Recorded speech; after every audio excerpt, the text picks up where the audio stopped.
Sorry guys, मुझे नहीं पता था कि तुम लोगों में ऐसा कुछ रिचुअल होता है। हाँ, प्रे तो करना चाहिए। हम हमेशा खाने से पहले अल्लाह ताला से प्रे करते हैं। यस, रिचुअल नहीं स्पिरिचुअल।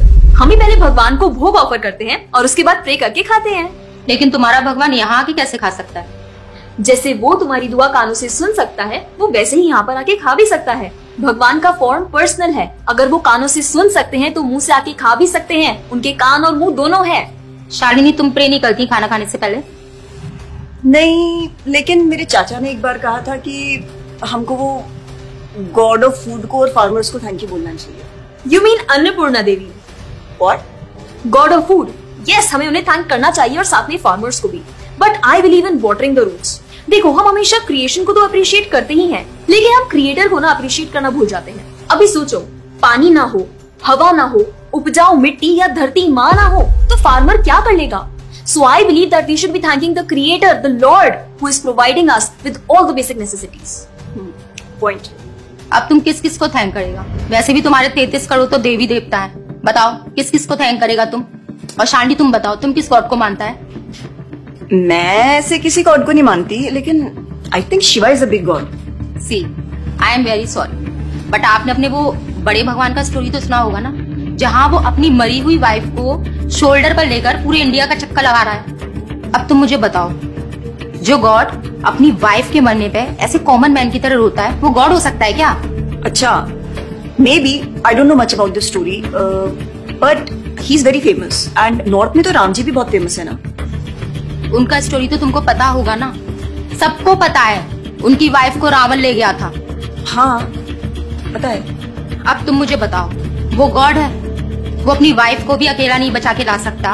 उसको अपनी वाइफ को बचाने के लिए भी वानर सेना की हेल्प चाहिए, और उस वानरों को भी तुम पूछता है। I am sorry.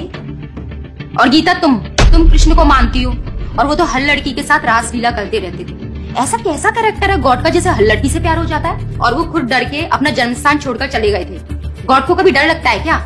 और जैसे खुद डर लग रहा है, वो तुम लोगों की हेल्प कैसे करेगा? शिट यार, this is so complicated and confusing. It is confusing because you are following the wrong path. It is very beautiful and sacred. I will show you the right path. Enough, Asifa. I know what you're trying to do. And Shalini, कुछ भी confusing नहीं है। You know what the problem is कि तुझे पता ही नहीं है, क्योंकि तूने आज तक शास्त्र ही नहीं पढ़े हैं। तो पता कैसे चलेगा कि क्या सही है और क्या गलत? जन्म कर्म चा मे दिव्यम एवं योवेति तत्वतः त्यक्त्वा देहम पुनर्जन्म नैति मामेति सो अर्जुना। भगवान की लीलाओं को समझना इतना आसान नहीं है। उसके लिए शास्त्रों का अध्ययन करना पड़ता है, और वो भी एक प्रामाणिक गुरु के अंडर रह के, उनकी शरण लेके। अब अगर तुमने शास्त्र पढ़े होते तो तुमको ये पता होता कि शिव जी ने जो इमोशंस उसमें दिखाए थे वो शोक नहीं, विरह था। विरह विरह दोनों सेम नहीं होते क्या? Let's start from the basics. शोक इज मटेरियल एंड विरह इज स्पिरिचुअल। शोक ना दुख की अनुभूति कराता है, whereas जो विरह है उसमें जो सेपरेशन की फीलिंग होती है ना, वो सुख का अनुभव कराती है। भगवान भगवत गीता में ना शोक करने वाले व्यक्ति को मूर्ख बताते हैं। गतासुम अगतासुमश्च नानु शोचन्ति Pandita. A wise man never laments for the living nor for the dead. Bhagavad Gita chapter 2 text 11। अपनों की मौत पे आंसू बहाना शोक है, लेकिन वही रामायण देखते देखते जो आंसू निकले ना, वो विरह है, विरह।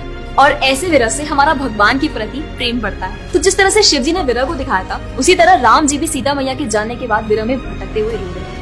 और यही नहीं, सीता देवी इतनी प्योर है ना कि उन्हें राम जी के अलावा कोई टच भी नहीं कर सकता था। रावण जिनको लेके गया था वो छाया सीता देवी थी। असली सीता देवी तो अग्नि में समा गई थी, और वो अग्नि परीक्षा के वक्त बाहर आई थी। और आसिफा, तू क्या बोल रही थी? भगवान राम को अपनी पत्नी को बचाने के लिए वानरों की मदद लेनी पड़ी थी। I mean, God is all powerful, right? हाँ, I mean, वो अकेले भी तो मार सकते थे ना।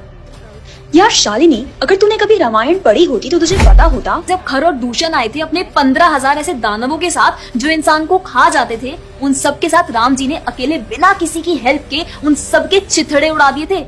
अब ऐसे राम के लिए रावण को मारना मुश्किल है क्या? हाँ, लेकिन बाद में वानरों की हेल्प क्यों ली? उनको अपनी सेवा में लगाने के लिए, उनकी ग्लोरीज बढ़ाने के लिए। अरे उन्होंने तो एक छोटी सी गिलहरी तक को अपनी सेवा में लगा लिया था। What? कभी पढ़ा हो तो पता हो ना। खैर, और हम हनुमान जी की पूजा इसीलिए करते हैं क्योंकि भगवान तक पहुंचने का रास्ता उनके भक्तों की सेवा है। जब भगवान देखते हैं कि मेरे भक्तों का गुणगान हो रहा है या कोई सेवा कर रहा है तो वो बहुत खुश होते हैं। जैसे मैं तेरी मॉम के सामने अगर तेरी तारीफ करूं तो वो खुश होती है ना। पॉइंट। इसी तरह भगवान हमसे खुश होते हैं जब हम उनके भक्तों की सेवा करते हैं, पूजा करते हैं। और रही बात 33 करोड़ देवी देवता की, आसिफा तो मुझे ये बता, what is your favourite genre in movies? Psychological thriller. और शालिनी तेरी? Romantic and comedy. एग्जैक्टली।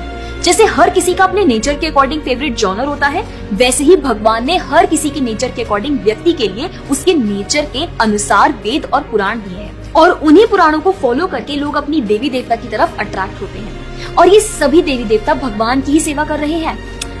जैसे रोशनी के देवता सूर्यदेव, हवा के देवता वायुदेव, बारिश के देवता इंद्रदेव। जैसे एक सरकार चलाने के लिए इतनी सारी पोजीशंस होती हैं, वैसे ही इस पूरे ब्रह्मांड को चलाने के लिए अलग अलग देवी देवताओं की जरूरत पड़ती है। तो मतलब वो अपनी पोजीशन का मिसयूज करेंगे, किसी भी लड़की के साथ कुछ भी करेंगे, रास लीला करेंगे। Stop it Asifa, now you are crossing the line. तुझे पता ही क्या है कृष्ण के बारे में? जो लोग बोलते हैं कि कृष्ण करे तो रास लीला है, हम करें तो कैरेक्टर ढीला है, उनको बोलो पहले भागवतम पढ़ ले। ठीक रास लीला से पहले भगवान ने गोवर्धन उठाया था। उनको बोलो पहले जाके गोवर्धन पर्वत उठाए। पैदा होते ही पूतना को मारा था, बच्चे से एक मच्छर नहीं मारा जाता। When he was crawling, मुख में ब्रह्मांड दिखा दिया था। तू अपने मुंह में अपना ये हॉस्टल ही दिखा दे आसिफा। क्या तुम जानते हो द्वारका में भगवान श्री कृष्ण की 16,108 रानियां थी और सबके अलग अलग महल थे। और हर एक महल में श्री कृष्ण सबके साथ होते थे एक ही समय पर, रोज। सारी रानियां कृष्ण से खुश थी और उन सबकी जरूरतें कृष्णा पूरी करते थे। क्या किसी नॉर्मल से इंसान के लिए ये सब संभव है? आज के टाइम पे तो एक ही नहीं संभलती, लेकिन उस टाइम सारी रानियां एक दूसरे के साथ खुश थी और उन्हें खुश कृष्ण रखते थे। क्यों? क्योंकि वो भगवान है। और रही बात ब्रज की गोपियों के साथ रास लीला करने की, तो इतना जान लो कि रास लीला के टाइम पर करोड़ों गोपियां थी और कृष्ण पूरे टाइम हर एक गोपी के साथ मौजूद थे और उनके साथ डांस कर रहे थे एक टाइम पे करोड़ों गोपियों के साथ। ये सब बहुत डीप लीला है और ये सब तभी पता चलेगी जब साधुओं के संग में रह के शास्त्रों को पढ़ा जाएगा। हवा में तीर चलाने से या सुनी सुनाई बातों पर यकीन करने से कुछ नहीं होने वाला। और रही बात अपने भक्तों को बचाने की, तो भगवान ने तो अपने भक्त परीक्षित महाराज को गर्भ में बचाया। 5 साल के प्रहलाद महाराज के लिए नरसिंह अवतार लेकर आए और उनको बचाया। यहाँ तक कि वो अपने गुरुदेव सांदीपनि मुनि के बेटे को मरने के बाद वापस लाए और उनको जिंदा किया। आई एम रियली इम्प्रेस्ड यार। हिंदू होते हुए भी मुझे फैक्ट्स पता ही नहीं थे। मेरे पेरेंट्स ने मुझे कभी इन सब चीजों के बारे में बताया ही नहीं। हाँ, पेरेंट्स की तो गलती है, लेकिन हम भी तो वही कर रहे हैं जो उन्होंने किया। We are not learning about our culture, not reading Ramayan, Mahabharat और भगवत गीता। आजकल तो ये सब कुछ रीड करना बहुत इजी भी है यार। Everything is available on our phones, and the problem is that we don't want to learn। और इसीलिए हमें कोई कुछ भी बोलता है और हम उसे मान लेते हैं और अपने बिलीफ को चेंज करने के लिए रेडी हो जाते हैं। एक्चुअली में पता है, किसी का हार्ट ट्रांसफॉर्म करना है तो प्यार से करो, ज्ञान से करो, पैसे और तलवार से नहीं। और अब बारी आपकी है। अगर आप भी चाहते हैं कि कोई एड़ा गेड़ा नत्थु गेड़ा अगर आपको कुछ भी ना बोल जाए, आपका बेवकूफ ना बनाए, तो जाइए और अपने कल्चर के बारे में जानिए, ग्रंथ पढ़िए और अपने बच्चों को भी पढ़ाइए। जाकर इस वीडियो को जितना हो सके उतना शेयर करिए ताकि कोई और लड़का या लड़की इस केरला स्टोरी का शिकार ना बने। और हाँ, इस वीडियो को लाइक करें और भक्ति टुडे चैनल को सब्सक्राइब करें